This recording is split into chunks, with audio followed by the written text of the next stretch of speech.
The Lord be with you. I'm Deacon Keith Fournier, and our first reading is from the second book of Samuel. The king said to Joab and the senior army officers who were with him, "Now go through all the tribes of Israel from Dan to Beersheba and take a census of the peoples. I wish to know the size of the population." Joab gave the king the census results for the people. Israel had 800,000 fighting men who could wield a sword, and Judah 500,000. But afterwards, David's heart misgave him for having taken a census of the people. David then said to Yahweh, "I've committed a grave sin by doing this. But now, Yahweh, I beg you to forgive your servant for this fault, for I've acted very foolishly." When, however, David got up the next morning, the following message had come from Yahweh to the prophet Gad, David's seer. "Go and say to David, Yahweh says this, I offer you 3 things. Choose which one of them I am to inflict on you." So Gad went to David and said, "Which do you prefer? To have 3 years of famine befall your country? To flee for 3 months before a pursuing army? Or to have 3 days of epidemic in your country? Now think and decide how I am to answer him who sends me." David said to Gad, "I am very apprehensive. Better to fall into Yahweh's hands, since his mercies are great, than to fall into the hands of men." So David chose the epidemic. It was the time of the wheat harvest. So Yahweh unleashed an epidemic on Israel from that morning until the time determined. Plague ravaged the people, and of the people from Dan to Beersheba, 70,000 died.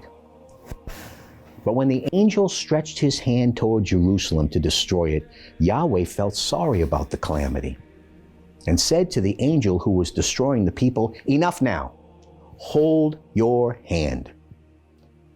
The angel of Yahweh was standing by the threshing floor of Araunah the Jebusite. When David saw the angel who was ravaging the people, he said to Yahweh, "I was the one who sinned. I was the one who acted wrongly. But these, the flock, what have they done? Let your hand lie heavy on me and on my family." And our response is taken from Psalm 32. How blessed are those whose offense is forgiven, whose sin blotted out.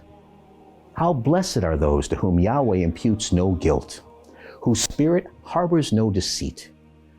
I made my sin known to you, did not conceal my guilt. I said, I shall confess my offense to Yahweh. And you, for your part, took away my guilt, forgave my sin. That is why each of your faithful ones prays to you in time of distress. Even if great floods overflow, they will never reach your faithful. You are a refuge for me. You guard me in trouble. With songs of deliverance, you surround me. And a reading from the Holy Gospel according to St. Mark. Leaving that district, Jesus went to his hometown, and his disciples accompanied him. With the coming of the Sabbath, he began teaching in the synagogue, and most of them were astonished when they heard him. They said, "Where did this man get all this? What is this wisdom that has been granted him, and these miracles that are worked through him? This is the carpenter, surely the son of Mary, the brother of James, and Joseph, and Jude, and Simon. His sisters too, are they not here with us?" And they would not accept him.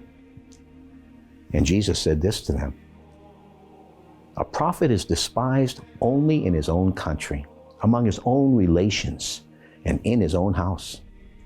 And he could work no miracle there, except that he cured a few sick people by laying his hands on them. He was amazed at their lack of faith. He made a tour around the villages, teaching. The Gospel of the Lord.